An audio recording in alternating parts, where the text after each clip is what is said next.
pessoal, bem-vindos ao 10º episódio do Depois da Sessão, um programa onde eu, Thaís Lourenço, e eu, Bruno Tavares, discutimos aspectos do cinema mundial. A gente voltou depois de uma breve pausa que a gente deu para continuar a nossa conversa, e esse é o último programa desse ano de 2020, o interminável ano de 2020.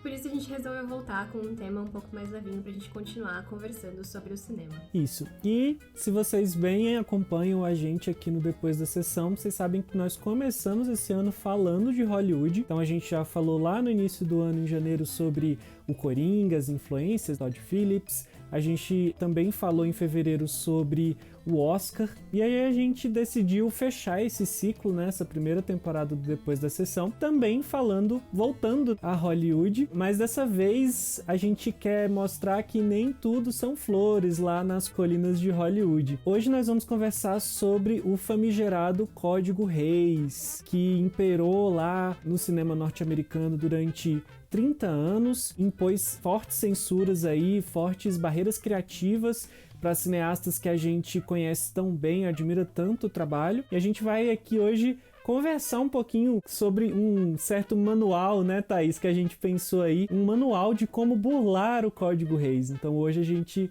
vai conversar com vocês primeiro sobre o que era esse código, quais eram as regras e como os cineastas e roteiristas eles conseguiram burlar essas barreiras criativas aí para colocarem os seus filmes e as suas histórias como eles pensaram na rua. Então a gente vai ver aí como que isso se deu. Vamos lá?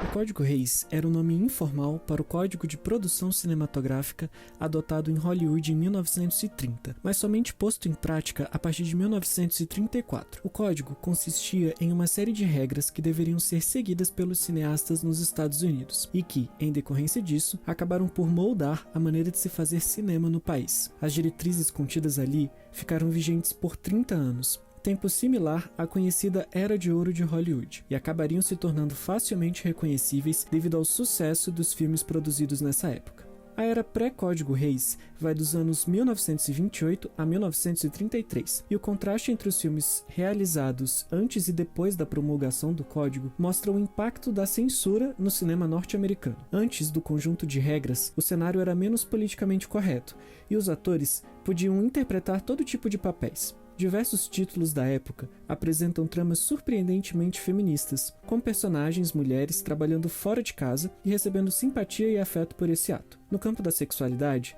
a criatividade também era mais livre. O diretor Joseph von Sternberg, por exemplo, trabalhou com a atriz Marlene Dietrich para criar representações provocativas de mulheres poderosas e conscientes de sua sexualidade. Para se ter ideia, o filme Marrocos, assinado pelo diretor, mostra o primeiro beijo lésbico na história do cinema falado. Mas você pode se perguntar, se os anos pré-código eram mais criativos visualmente, por que ele foi criado? Bom, em primeiro lugar, é preciso lembrar que os Estados Unidos são um país muito conservador até hoje. Na época de transição dos filmes silenciosos para os falados, Hollywood foi inundada com reclamações do público pelo conteúdo considerado obsceno dos longas. Os escândalos envolvendo grandes estrelas de cinema e o circo produzido pela mídia não ajudavam e faziam a opinião pública exigir que o governo controlasse os estúdios em nome da moral e dos bons costumes. Para impedir que o governo censurasse ou banisse os filmes, Hollywood decidiu ela mesma criar diretrizes de produção que seriam adotadas voluntariamente por todos os grandes estúdios. O objetivo era provar ao Congresso e ao público que a indústria havia escutado o clamor popular e se endireitado. Vale lembrar que Will Hays não foi o criador do código, mas apenas o primeiro chefe do departamento de aplicação das regras, e por conta disso, o código ficou informalmente associado ao seu nome. Entre os cineastas, Joseph Brin era o principal responsável pela aplicação das normas. Tanto é que, para muitos, o código era conhecido como Código Brin. Entendida um pouco a história, vamos agora para os famigerados princípios.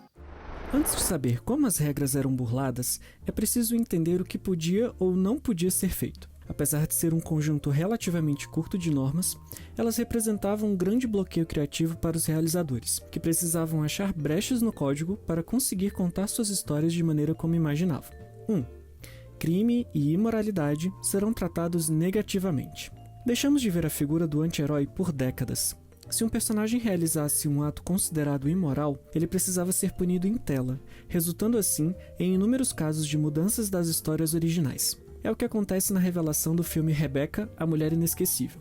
No livro, a cruel Rebecca é assassinada por seu marido, Maxime. Mas, no filme de Hitchcock, a morte da Sra. De Winter é acidental e Maxime esconde o fato por pensar que ninguém acreditaria em sua inocência. Essa regra também impedia que personagens moralmente afetados cometessem suicídio, o que mudou o final planejado para Alma em Pânico, de 1953, e Carrossel, de 1956. 2. Apresente ao público personagens de bem. Seguindo a norma dos cidadãos de bem, os filmes só poderiam apresentar padrões de vida corretos para a época, a não ser que o plot exigisse algo diferente. Uma das estranhas repercussões dessa diretriz é que alguns diretores passaram a evitar histórias centradas em situações de pobreza, por acreditarem que, de alguma forma, elas estariam em conflito com o código. Como resultado, a realidade de milhares de pessoas deixou de ser mostrada nos filmes. 3. Obedeça à moral, à lei e aos bons costumes. Em hipótese alguma, a lei poderia ser burlada. Por isso, toda representação de crime que pudesse ser imitável deveria ser removida. Isso incluía arrombar fechaduras, abrir cofres e misturar produtos químicos para fazer explosivos. Os únicos produtos audiovisuais que ocasionalmente burlavam essas regras eram os desenhos animados. Menção honrosa aqui para o episódio dos rachadores em Pica-Pau. 4. Sexualidade pertence à vida privada. A nudez e referências a comportamentos sexuais, mesmo que consentidos entre dois adultos, estavam completamente banidos. Sob essa norma, os resultados de uma atividade sexual, ou seja, a gravidez e o parto, não podiam ser exibidos. É por isso que em O Vento Levou, quando Melanie Hamilton vai dar à luz, ela, Scarlett e Prissy são literalmente mostradas como sombras. Nessa mesma toada, ainda que mostrar um homem e uma mulher na mesma cama não fosse proibido, as cenas deveriam ser realizadas com cuidado e, para evitar problemas, muitos filmes retratavam casais dormindo em leitos separados dentro do mesmo quarto. Essa regra pregava também que, em todas as cenas românticas, a mulher mantivesse pelo menos um pé no chão para evitar sequências de amor com os personagens na cama. Foi daí que nasceu o popular clichê da mulher que levanta um dos pés ao beijar seu amado. Com a obrigatoriedade dessa relação quase virginal entre os casais, a santidade do matrimônio deveria ser mantida a todo custo. Isso aumentou a popularidade das comédias de recasamento, uma vez que o ato de infidelidade não contava como tal se as partes estivessem temporariamente divorciadas. 5. Respeite a religião, mas só se ela for cristã. Se sexo estava proibido, no campo religioso as coisas eram ainda mais rígidas.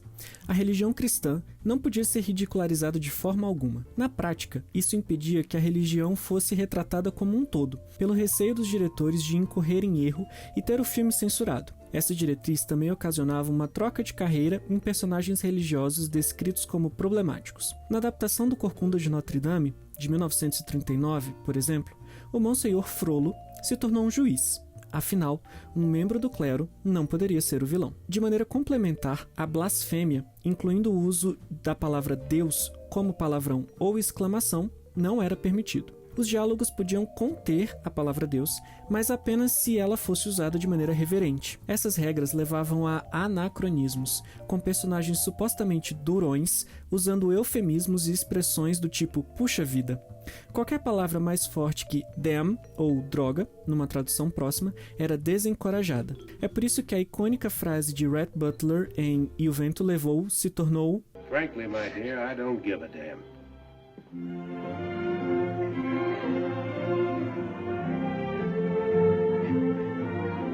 Bem, icônica.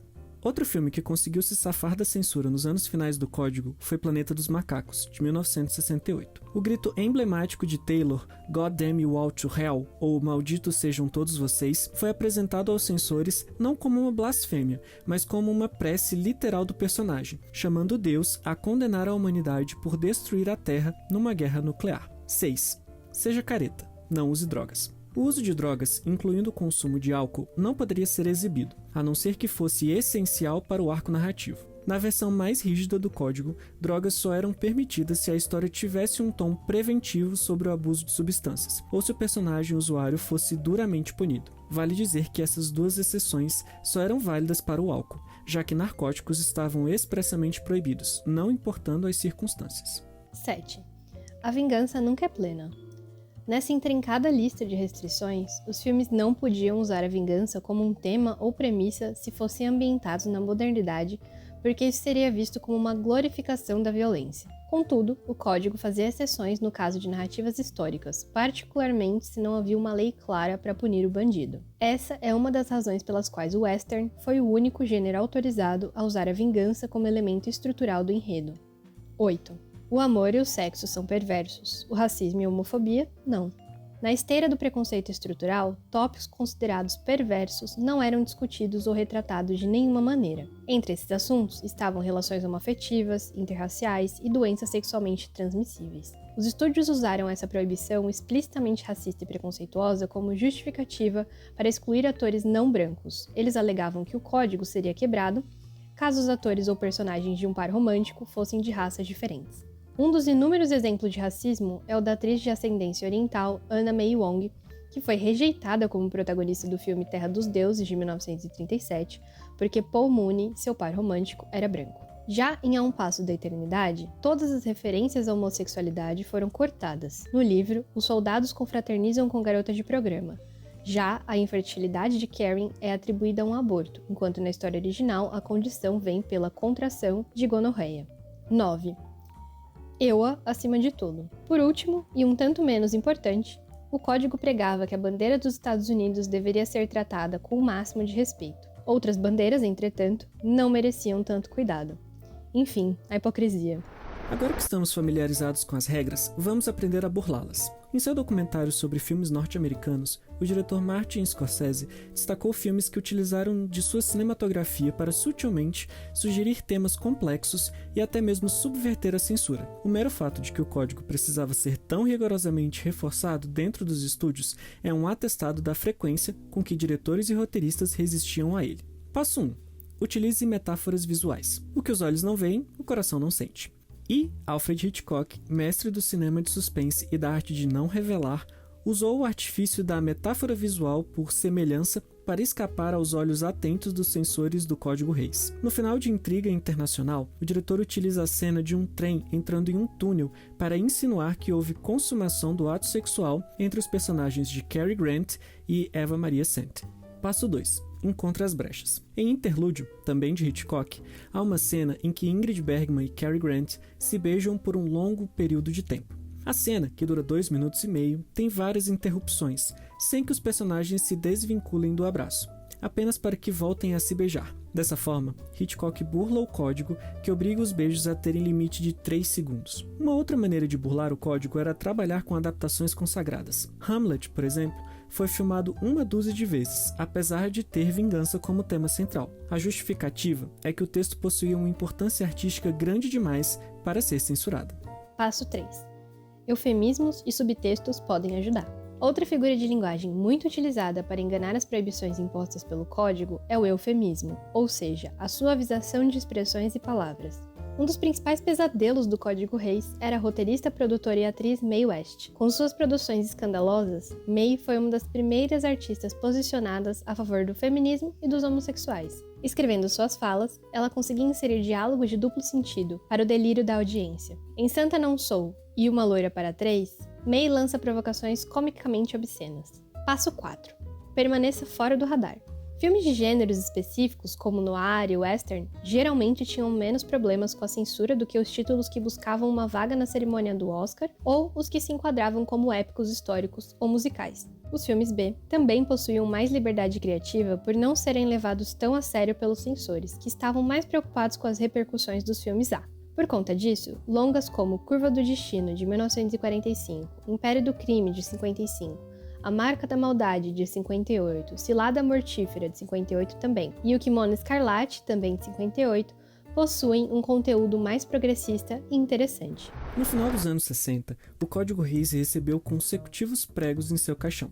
Para começar, em 1966, a MGM lançou Blow Up, Depois daquele Beijo, que foi reprovado por seu conteúdo relativamente erótico. Contudo, o longa foi liberado mesmo assim e, como consequência, se tornou um hit instantâneo. Outros estúdios seguiram o exemplo da MGM ao perceberem que a opinião pública havia mudado no que dizia respeito à moral e aos bons costumes. Além disso, também em 66, Jack Valenti foi eleito presidente da Motion Picture Association, com a promessa específica de mudar o código para um sistema baseado na idade adequada para o público de cada filme. Com tudo isso, o Código Hays realmente foi substituído pelo sistema de classificação etária da Motion Picture Association. Esse marco coincide com o fim da Era de Ouro e o início da nova Hollywood. Ainda que tenha sofrido pequenas mudanças ao longo dos anos, a classificação etária permanece primordialmente a mesma. Isso gera incongruências até hoje com filmes classificados como livres ou para audiências de até 13 anos, incluindo cenas de luta, onde nenhum dos personagens atingidos derrama sequer uma gota de sangue. Apesar de extinto há anos, o Código Hays deixou profundas marcas em Hollywood e no modo de fazer cinema nos Estados Unidos. Entretanto, é importante não perdermos de vista um fato. Sua criação teve como objetivo central o lucro. Os estúdios não queriam uma regulamentação externa, muito menos que seus filmes fossem banidos de estados mais conservadores. Quando os anseios do público mudaram, eles realizaram mudanças, ainda que tardiamente. Mesmo que seja chamada de fábrica de sonhos,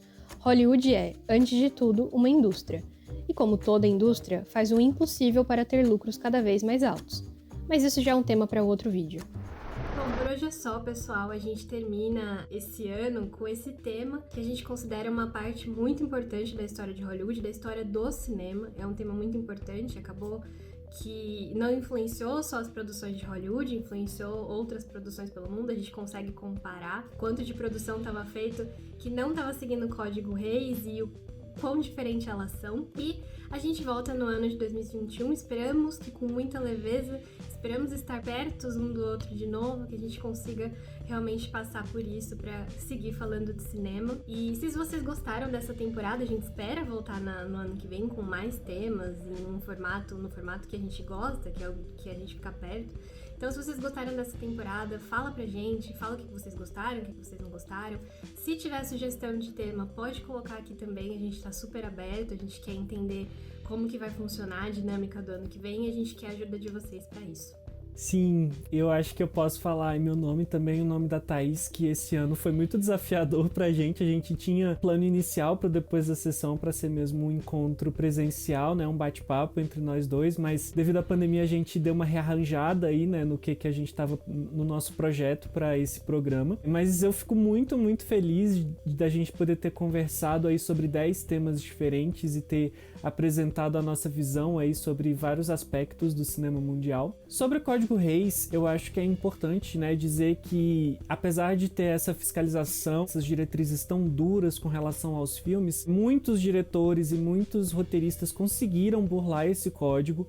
Existem inúmeros exemplos, além dos que a gente citou aqui, mas por uma questão de tempo, a gente realmente teve que fazer algumas escolhas mais chave, assim, para conseguir exemplificar, né, e mostrar para vocês quais foram as possibilidades de burlar nesse pequeno manual que a gente criou. E eu queria dizer que se vocês gostaram desse conteúdo, não se esqueçam de se inscrever aqui no canal e também nos acompanhar nas outras redes sociais do Cinemascope, porque lá a gente continua esse papo e também tem muito conteúdo exclusivo. Então eu recomendo fortemente que vocês nos sigam no Instagram, onde a gente tem uma curadoria bem bacana, e também no Telegram, onde aqui mesmo durante dezembro, janeiro, nós continuamos com a nossa programação de conteúdos exclusivos e diários. O link para se inscrever no Telegram do Cinemascope tá aqui na descrição e a gente espera vocês agora em 2021, na segunda temporada do Depois da Sessão. Espero vocês, pessoal. Um bom fim de ano, boas festas, cuidem-se e até 2021. Tchau, pessoal. Até mais. Quer ter acesso a conteúdos mais aprofundados sobre cinema? Então conheça a plataforma de cursos do Cinemascope. Nela, você encontra aulas imersivas sobre cinema nacional e internacional, ministradas por professores multidisciplinares. Os cursos são 100% online e podem ser feitos de onde você estiver.